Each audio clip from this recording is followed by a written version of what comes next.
नमस्कार दोस्तों, स्वागत है आप सबका। और इस वीडियो में हम बात करेंगे बीपीसीएल के क्वार्टर 3 रिजल्ट के बारे में।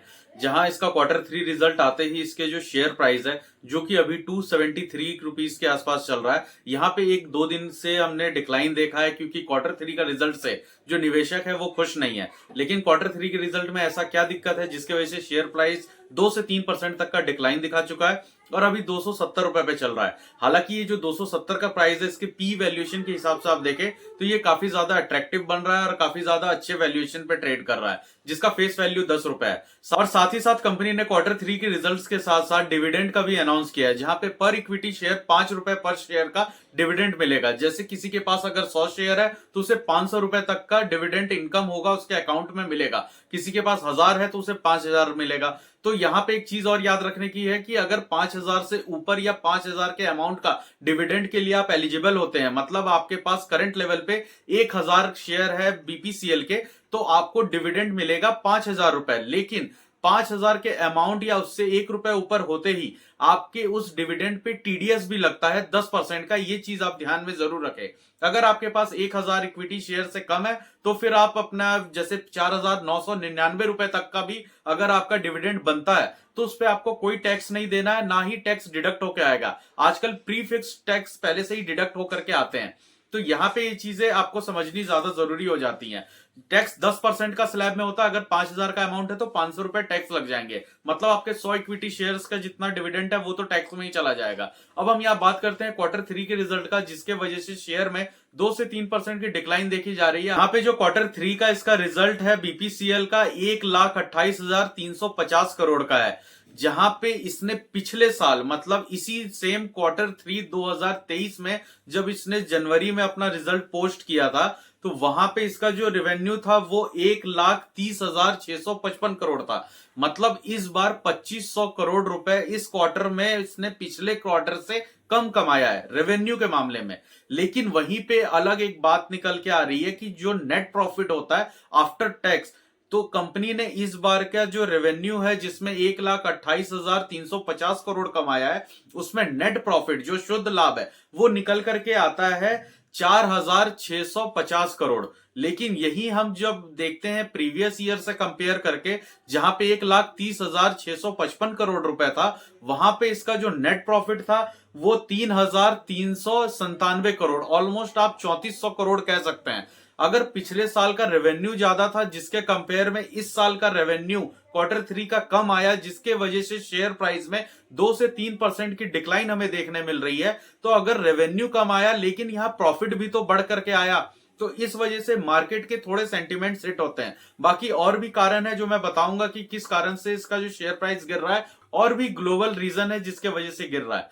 अगर हम यहाँ पे इसके क्वार्टर 2 से कंपेयर करें तो क्वार्टर 2 में, जो कि इससे पहले सितंबर में इसका आया था रिजल्ट, वहां पे इसका जो रेवेन्यू है वो 1,18,840 करोड़ का जो रेवेन्यू आया था। जो क्वार्टर 3 का रिजल्ट आया वहां पे क्वार्टर 2 का रिजल्ट काफी खराब आया था, कि उस समय जो क्रूड ऑयल का रेट था वो काफी ज्यादा हाई हुआ था इंटरनेशनल मार्केट में, जिसके वजह से कंपनी को भी क्रूड ऑयल महंगे रेट पे खरीदना पड़ रहा था। और जो रिफाइनरीज की जो मार्जिन होती है, जो इनका प्रॉफिट मार्जिन है, वो काफी ज्यादा कम हुआ था। और वहीं से आपने देखा होगा कि क्वार्टर 2 से इसका जो शेयर प्राइस है वो डिक्लाइन भी होने लगा। तो यहां हमने बात कर लेते हैं, जैसे क्वार्टर 2 का रेवेन्यू है वो 1,18,800 करोड़ का आया, वहीं पे इसका जो प्रॉफिट था वो 2,397 करोड़ आया, ऑलमोस्ट 2400 करोड़।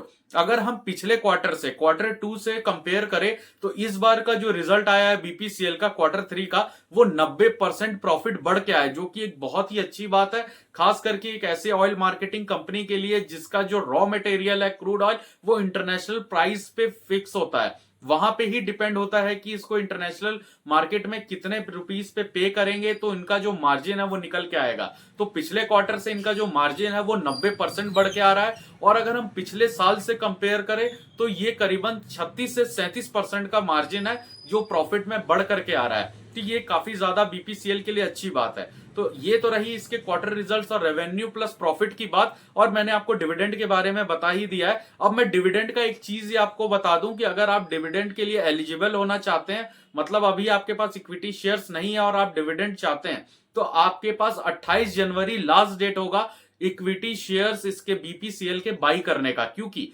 29 जनवरी इसका एक्स डिविडेंड डेट है। तो आप 29 को बाई करेंगे तो वो 30 को क्रेडिट होगा, तो आप एलिजिबल नहीं हो पाएंगे। और साथ ही साथ ये भी बता दूं कि ये जो डिविडेंड का अमाउंट है 5 रुपए पर इक्विटी शेयर, ये आपके बैंक अकाउंट में क्रेडिट कब तक होगा? तो दोस्तों ये फरवरी 20 तारीख 2025 से पहले पहले अकाउंट में 20 फरवरी 2025 से पहले क्रेडिट हो जाएगा। दोस्तों यहीं पे मैंने इसकी पी वैल्यूएशन की बात किया था, जहां पे ये 8.5 के पी पे ट्रेड कर रहा है, जहां आप देख सकते हैं कि ये अपने सेगमेंट की जो कंपनियां हैं, जो इसकी कैटेगरी की कंपनी है, जैसे इंडियन ऑयल, एचपीसीएल, ओएनजीसी, इन कैटेगरी में इसका जो पी वैल्यूएशन है वो काफी ज्यादा सस्ता है। अब हम यहाँ पे कुछ ऐसे अपडेट्स के बारे में बात कर लेते हैं जिससे बीपीसीएल के नए अनाउंसमेंट के वजह से आगे आने वाला जो 2 से 3 साल है, यहाँ कंपनी क्या काम करने वाली है और इसका जो फ्यूचर प्रोजेक्शन है, जो इसका एक विजन है, वो क्या है। देखिए बीपीसीएल ने अभी अनाउंस किया अपने Q3 रिजल्ट के साथ ही कि वो अगले 2 साल में 10,000 करोड़ रुपए एक्सपेंड करना चाहती है, इन्वेस्ट करना चाहती है फॉर रिन्यूएबल एनर्जी के रिसर्च में प्लस गैस प्रोडक्शन में। जो रिन्यूएबल एनर्जी का रिसर्च है वो गैस के थ्रू होगा, नेचुरल गैसेस के थ्रू, क्योंकि हमारे यहाँ का जो ऑयल मिनिस्ट्री है उसने ये चीज कहा है कि अभी तक इंडिया में प्रोड्यूस होने वाला जितना भी नेचुरल गैस है वो सिर्फ 10% ही प्रोड्यूस हो पाता है, बाकी के 90% जो एक्सप्लोरेशन चीजें हैं उसे अभी एक्सप्लोर करना बाकी है।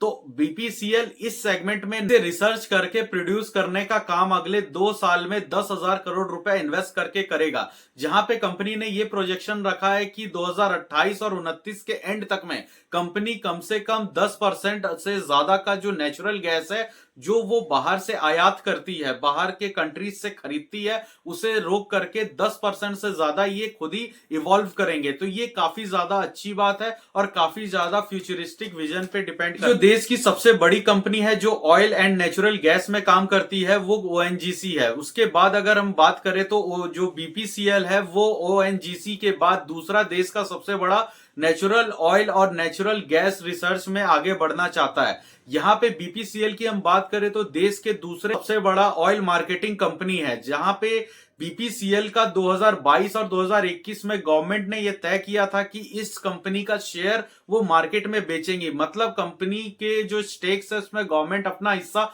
कम करना चाहती थी, लेकिन अभी तक गवर्नमेंट ने ये चीज नहीं किया है, क्योंकि जब 2022 में इस कंपनी का शेयर मार्केट में सेल करना चाहती थी, गवर्नमेंट अपना स्टेक कम करना चाहती थी, तब ये कंपनी 2000 करोड़ का प्रॉफिट कमाती थी पर क्वार्टर में।